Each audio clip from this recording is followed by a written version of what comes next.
I'm Zoe, 25F, and I've been engaged to my boyfriend Ryan, 27M, for about 6 months now. We've been together for 4 years and have lived together in our own apartment for the last 3 years. We're both really excited about our upcoming wedding, which is scheduled for next month. Ryan and I met during our college days. We were both part of the same study group for our economics class. I remember being drawn to his quick wit and infectious laugh. We started as friends, often grabbing coffee after study sessions, but it didn't take long for us to realize there was something more between us. Our first date was at a local pizza place, where we ended up talking for hours, long after we'd finished eating. Ryan comes from a very close-knit family. His parents, David, 53M, and Karen, 50F, own a successful local bakery that's been in the family for 3 generations. The bakery, Sweet Memories, is known throughout our town for its delicious pastries and warm, welcoming atmosphere. Ryan grew up helping out at the bakery, and some of his fondest childhood memories are of kneading dough with his dad or decorating cookies with his mom. They live in a large house that's been in their family for generations. It's a beautiful Victorian-style home with a wraparound porch and a big backyard where they often host family barbecues in the summer. Ryan has 2 siblings, an older sister, Megan, 29F, who's married with a 2-year-old daughter, and a younger brother, Martin, 24M, who's still in college studying business with plans to eventually take over the family bakery. When Ryan and I first started dating, I got along great with his family. Karen was always warm and welcoming, often inviting me over for Sunday dinners and teaching me some of her secret family recipes. I enjoyed spending time with them during holidays and family gatherings. I come from a smaller family, it's just me and my parents, who live a few hours away, so I love the bustling energy of Ryan's large extended family. I have fond memories of my first Thanksgiving with Ryan's family. Karen went all out, cooking a feast that could have fed an army. Everyone pitched in. Megan made her famous green bean casserole, Martin was in charge of mashing the potatoes, and Ryan and I were tasked with making the pumpkin pies. It was chaotic and loud, with cousins, aunts, and uncles all crammed into the house, but it was also filled with laughter and love. I remember thinking how lucky Ryan was to have grown up in such a warm, loving environment. However, things started to change when we announced our engagement. Ryan proposed on our 3-year anniversary. He took me back to the pizza place where we had our first date, but this time, he had arranged for the owner, a family friend, to spell out "Will you marry me?" in pepperoni on our pizza. It was cheesy, pun intended, but perfect for us. We were on cloud 9 and couldn't wait to share the news with our families. My parents were thrilled, immediately offering their congratulations and support. Ryan's family seemed happy too, at first. Karen hugged us both tightly, and David broke out a bottle of champagne to celebrate. But as the evening wore on, I started to notice some tension. Karen kept making comments about how excited she was to have me officially join the family, and how nice it would be to have us around all the time. It wasn't until a few days later that we realized what was going on. Ryan and I were having dinner with his parents when Karen casually mentioned that she was thinking of redecorating Ryan's old room for us. We were confused at first, but then it dawned on us, they were assuming we would move into their family home after getting married. This came as a complete shock to both of us. We had never discussed this with them and had always planned on continuing to live in our own place. When we told them about our plans to stay in our apartment, Karen especially seemed upset and disappointed. She couldn't understand why we wouldn't want to live with them, insisting that it made the most sense financially and for the sake of family closeness. At first, it was just subtle hints and comments about how nice it would be to have us living there. Karen would mention how lonely the house felt with just her and David, or how much easier it would be for us to save money if we didn't have to pay rent. But as the wedding got closer, the pressure intensified. Karen started talking about how she was preparing Ryan's old room for us, buying new curtains and bedding. She talked about how excited she was to have us there, to be able to have breakfast together every morning and family dinners every night. We tried to gently remind her that we had our own place, but she just brushed it off, saying things like, "Oh, you'll change your mind once you see how nice it'll be." Things came to a head last week when we had dinner at Ryan's parents' house. It was supposed to be a nice family dinner to discuss some wedding details. Megan and her husband were there with their daughter, and Martin had come home from college for the weekend. Everything seemed fine at first, with everyone cooing over Megan's daughter and talking about Martin's classes. But then Karen brought up the topic again, asking when we planned to move our things over. When we firmly told her that we weren't moving in, she got visibly upset. The room fell silent, and I could feel everyone's eyes on us. David tried to calm her down, but she went on a long rant about family values and how we were abandoning them. Karen accused us of being selfish, saying that family should stick together and that by choosing to live on our own, we were rejecting them. She brought up how Megan and her husband lived there, how it had always been the plan for all her children to live in the family home. She even went as far as to say that if we really loved them, we wouldn't even think of living elsewhere. Ryan tried to explain that we loved them but valued our independence and privacy. He talked about how we had built a life together in our apartment, how we had our routines and our own space. He assured them that we would still visit often and be involved in family activities, but that we felt it was important for us to have our own home as we started our married life. Karen then turned to me and accused me of turning Ryan against his family. She said I was selfish for wanting to keep him away from them, that I clearly didn't understand the importance of family. I was shocked and hurt by her words, as I had always tried to be respectful and kind to them. I had never once suggested to Ryan that we shouldn't live with his family, it had always been a mutual decision. The dinner ended on a really sour note, with Karen refusing to speak to us for the rest of the evening. As we were leaving, David pulled Ryan aside and told him that he needed to think about his priorities and that they were very disappointed in us. Ryan was visibly shaken by this, and the drive home was silent, both of us lost in our thoughts. Since then, we've been getting daily calls and messages from various family members, all trying to convince us to change our minds.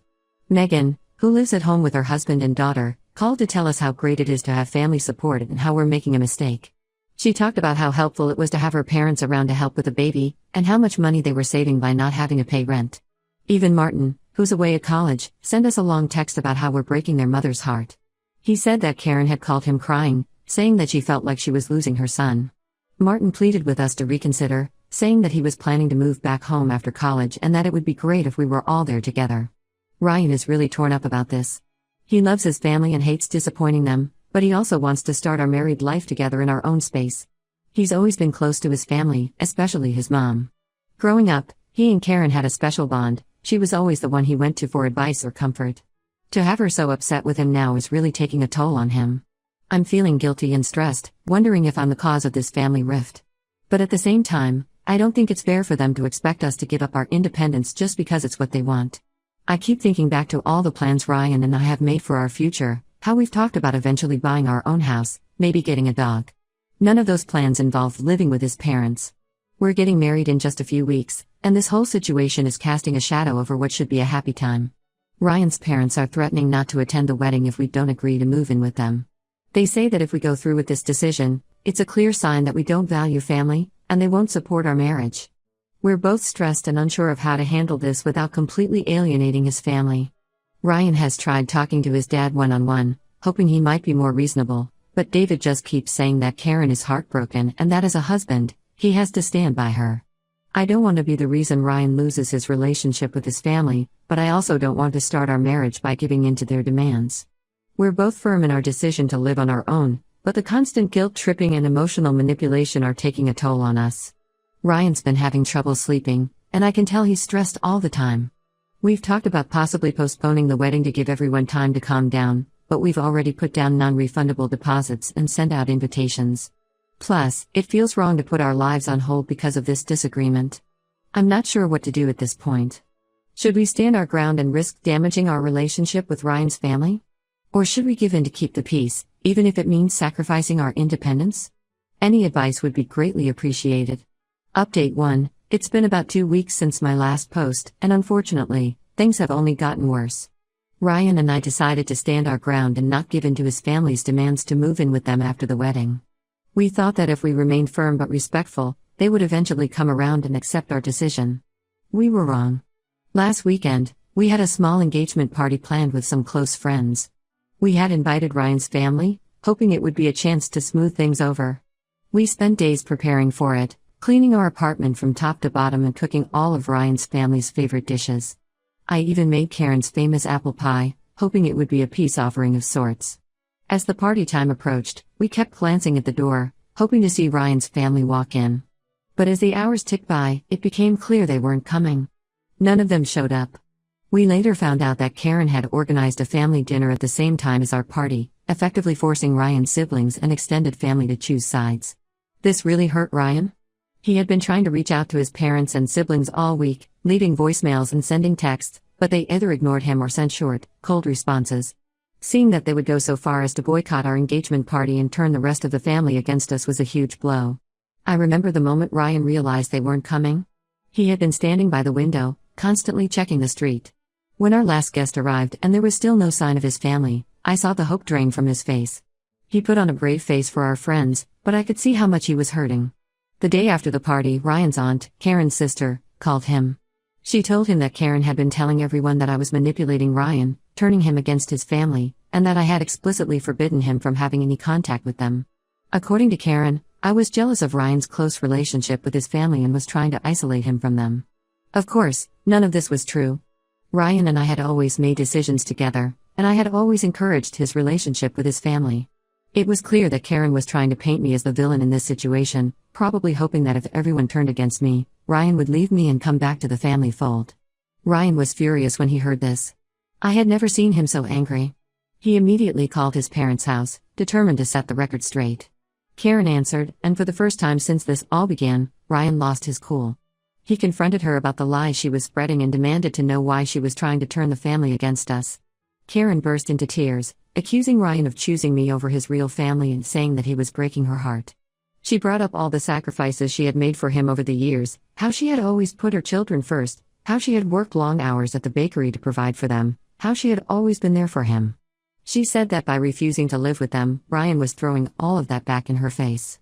David got on the phone and told Ryan that if he didn't come to his senses and agree to move in after the wedding, they would cut him off completely, emotionally and financially. Even though Ryan is financially independent, his parents had offered to pay for a significant portion of our wedding. Now, they were threatening to withdraw that support just 3 weeks before the ceremony. This threat hit us hard. We had planned our wedding counting on that financial support. Without it, we would struggle to pay for everything we had already booked and arranged. It felt like they were using their financial leverage to force us into compliance. We spent the next few days in a daze, trying to figure out what to do. We looked at our budget and realized that without his parents' contribution, we would have to either postpone the wedding or significantly scale it back. Ryan was torn between standing up for our decision and not wanting to hurt his family or ruin our wedding plans. I suggested we could take out a loan to cover the costs, but Ryan was hesitant to start our married life in debt. We considered asking my parents for help, but I knew they couldn't afford to contribute much more than they already were. We even briefly discussed giving in to Karen's demands, but we both knew that would be a disaster in the long run. After a lot of discussion and tears, we made a decision. We decided to cancel the big wedding we had planned and instead have a small, intimate ceremony with just our closest friends.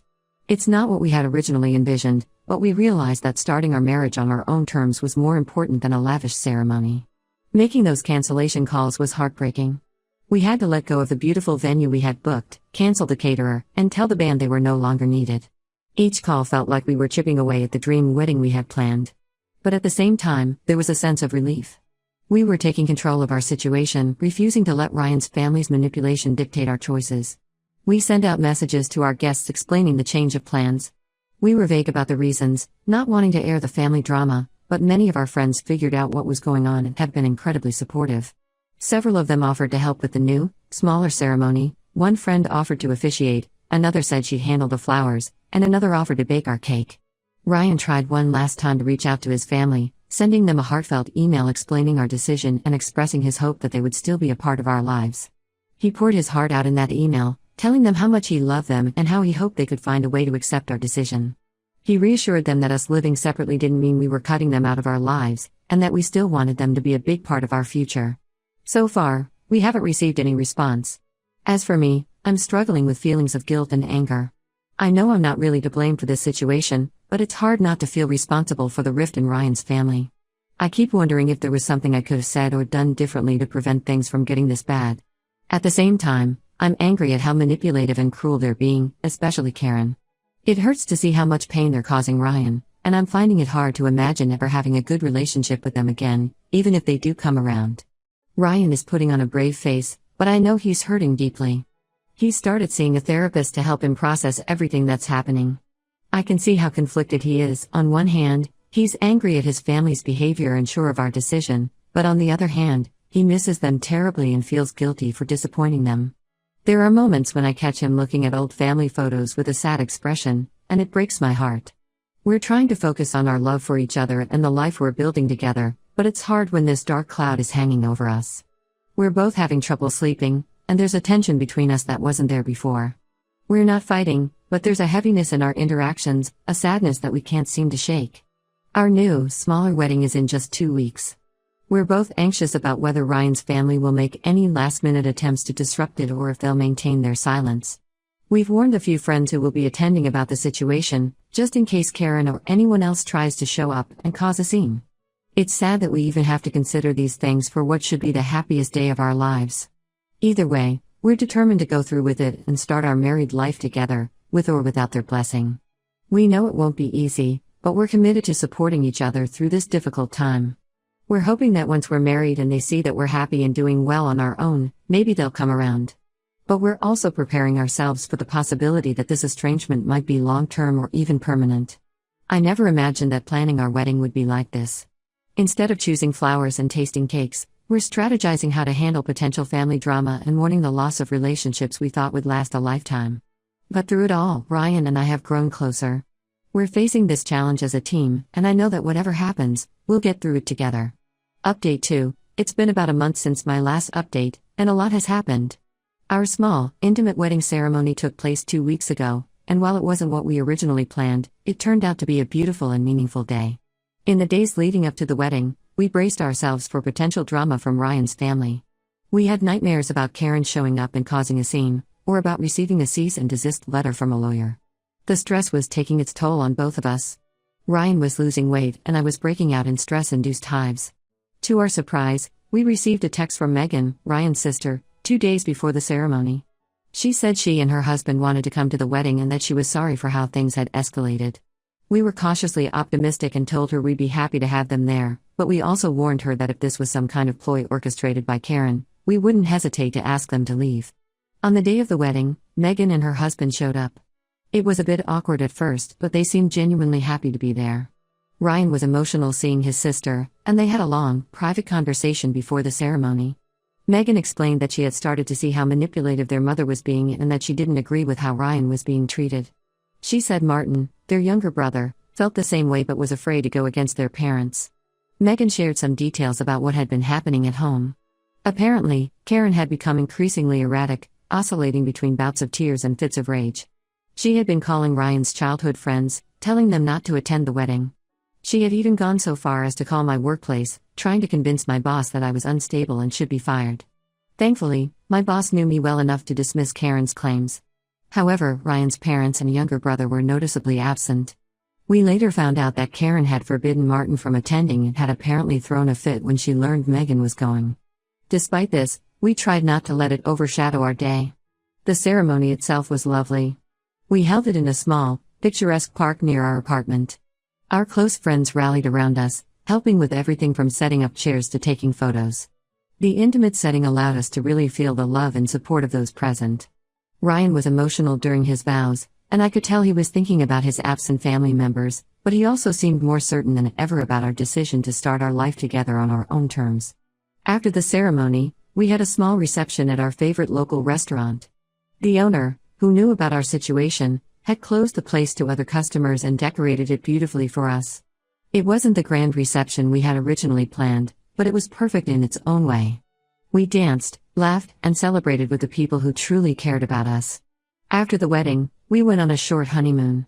It was a much-needed break from all the drama, and it gave us time to reflect on everything that had happened and to start planning our future.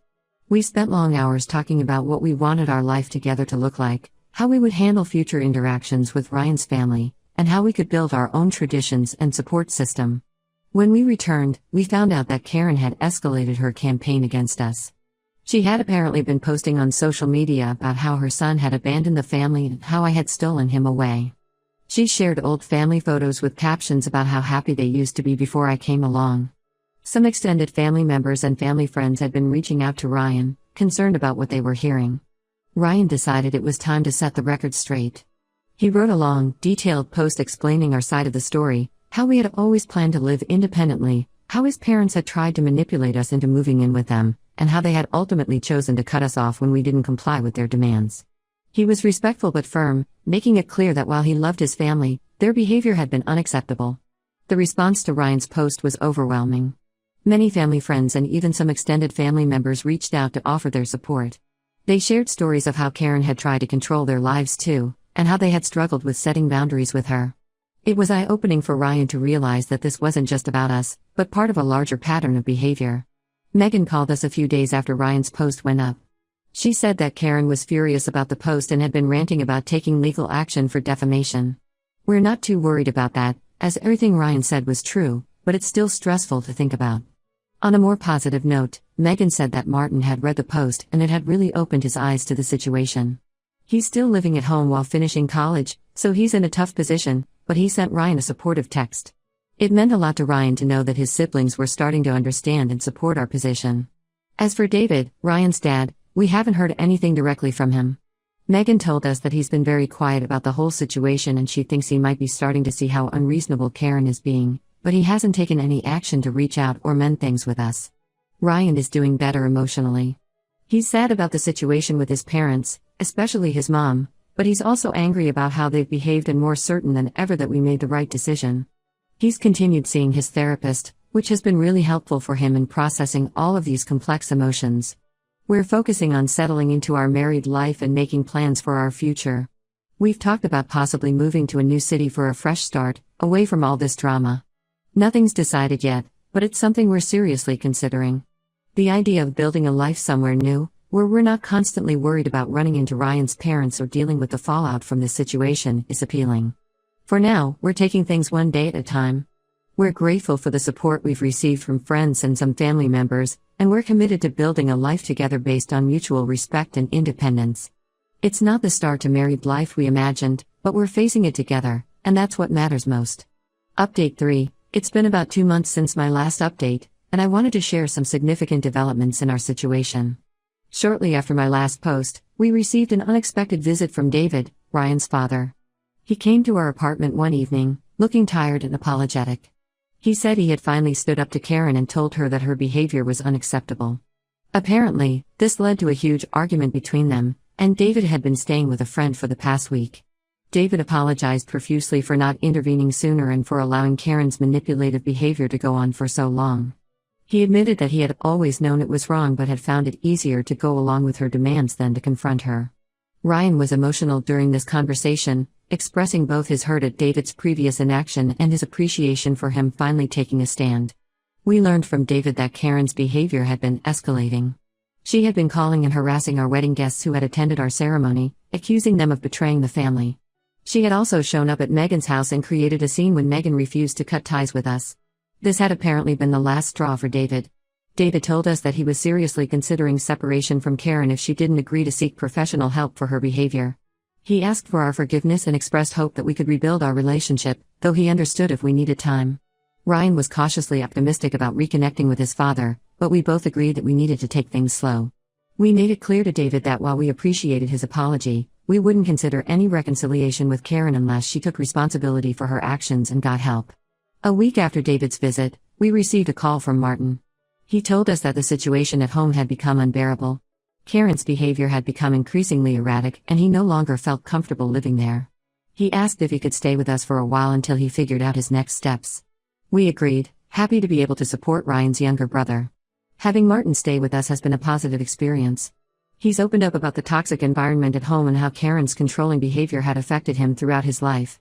It's been healing for Ryan to connect with his brother and to know that he's not alone in his experiences. As for Karen, we haven't had any direct contact with her. We've heard through Megan that she's still angry and blaming everyone else for the situation. David is proceeding with a trial separation and has encouraged her to seek therapy, but so far, she's refused. This whole experience has been a roller coaster of emotions, but Ryan and I feel stronger as a couple. We've had to navigate some really tough decisions and stand firm in our boundaries, which has ultimately brought us closer together. We've decided to put our plans to move to a new city on hold for now. With Martin staying with us and the possibility of rebuilding relationships with some family members, we feel it's important to stay nearby for the time being.